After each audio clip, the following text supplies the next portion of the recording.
ci hanno detto che noi non facciamo proposte concrete in ambito di autonomia, bene, adesso abbiamo fatto una proposta concreta.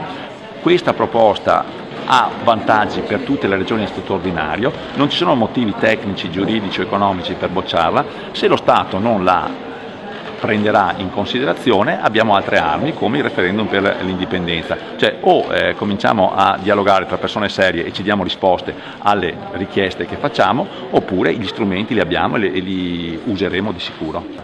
Sì, si va appunto nella via dell'autonomia, della trasparenza, della responsabilizzazione degli enti locali. Se un ente vuole andare e prendere questa sfida, farla propria, bene, altrimenti vuol dire che siamo dei minorati che hanno bisogno della tutela del padre putativo, ma questo non funziona, almeno qui in Veneto non funziona. Noi ci sentiamo perfettamente in grado di amministrarci, perfettamente in grado di gestire le nostre risorse, siamo sicuri che faremo meglio di come sta facendo lo Stato.